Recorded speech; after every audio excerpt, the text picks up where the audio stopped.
Hello, everybody. I'm Dr. Simone Gold. I'm a board-certified emergency physician and the founder of America's Frontline Doctors. I'm also Stanford University educated, and we've come back with some of my group for the second White Coat Summit. We're here to speak to America just like we did on July 27th.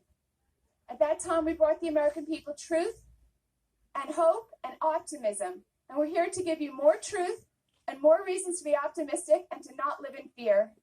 There continues to be a great deal of disinformation and outright censorship. Since our summit, the censorship unfortunately has gotten worse.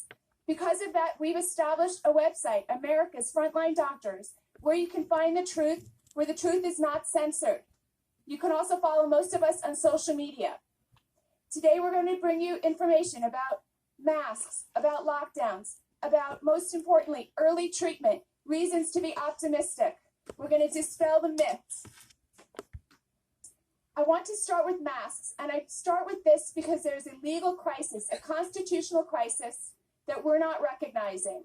And it is, to some extent, personified by the forced, mandated wearing of masks. Let's not tiptoe around the great big elephant in the room. The facts are actually not in dispute. Masks are completely irrelevant in blocking the SARS-CoV-2 virus. If you doubt that, you must watch the educational session that we've done about the myth of masks. I encourage everyone to do their own internet search and discover that prior to March 2020, there were no scientific journals that asserted that masks could keep out a virus. That's simply not how it works. A virus is 1/1000th the size of a hair. Consider what our Emperor Fauci said when asked if he's sure that masks work. Now remember, he is not new to the game. This has been his life's work for decades. There was no chance that what he said was a mistake, and there was no chance that SARS-CoV-2 is different than any other RNA virus that he has made his life's work. Dr. Fauci said, when you're in the middle of an outbreak, wearing a mask might make people feel a little bit better, and it might even block a droplet, but it is not providing the perfect protection that people think it is. And often there are unintended consequences. What the New England Journal of Medicine, a premier medical journal, had to say about masks, the following. It is clear that masks serve symbolic roles. Masks are lucky charms that may help increase healthcare workers' perceived sense of safety and well-being. Thus, although such reactions may not be strictly logical, we're all subject to fear and anxiety, especially during times of crisis. Expanded masking protocols' greatest contribution may be to reduce the transmission of anxiety. That is per the New England Journal of Medicine. I will put it plainly to you, my fellow Americans. You have been lied to by the media. Propaganda is not a new phenomenon. Thomas Jefferson said, the man who reads nothing at all is better educated than the man who reads nothing but newspapers. And John F. Kennedy pointed out that it does not matter if the propaganda had a sinister purpose. The great enemy of the truth is very often not the lie, but the myth, persistent, persuasive, and unrealistic. These days, Americans fall into three groups: those who recognize the propaganda, those who have been successfully propagandized, and those who don't care. We'll just leave them out of it for now. My message is for mask believers who have not yet realized that they are victims of propaganda and who also think it is no big deal to force other people to wear a mask. In fact, there are three enormous problems with masks. First, mask mandates are spreading fear and hostility that is changing American culture. We are less friendly, less interactive, more hostile, quicker to be angry with our fellow citizen. Masks are very socially divisive. There is mask shaming and mask virtue signaling. There's hashtag social compliance, and there's citizen policing of sidewalks and airplanes and restaurants. And in addition to hostility, masks bring a palpable sense of fear that is totally unwarranted by the facts. There are actual human beings who believe that others will be harmed if they don't wear a mask, and this is tragic.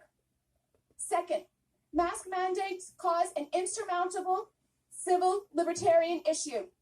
In the American legal system, the government cannot force a facial covering because all rights not expressly given to the government belong to the people. The government has to neither common law nor statutory right to mandate clothing.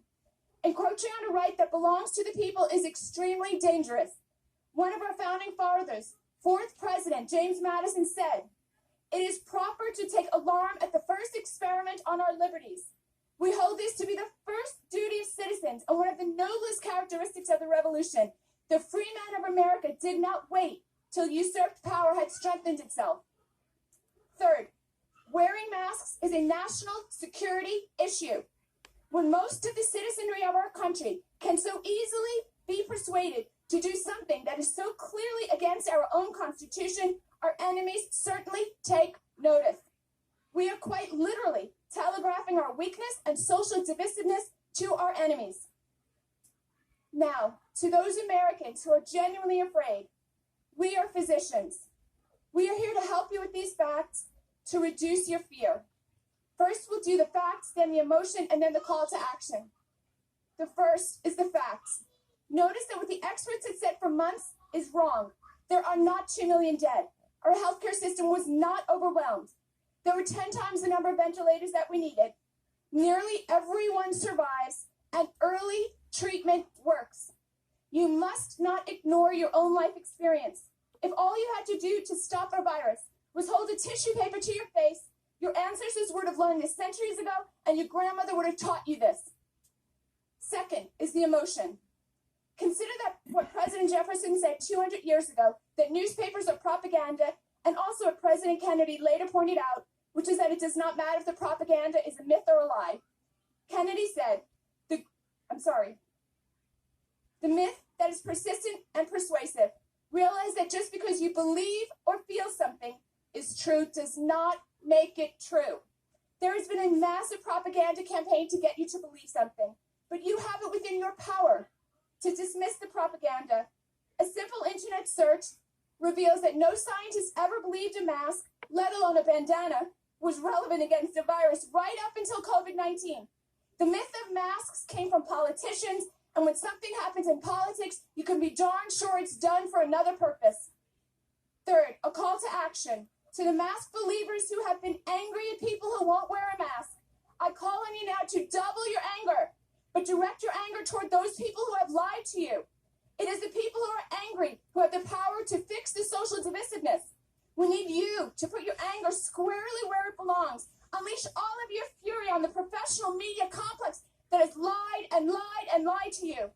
And the final call of action to all Americans. So-called experts keep telling you that a bandana can stop a virus that is 1,000 times smaller than a hair. How stupid do you think we are? To all Americans, we say, we will be fools no longer. The tiny emperor has no clothes.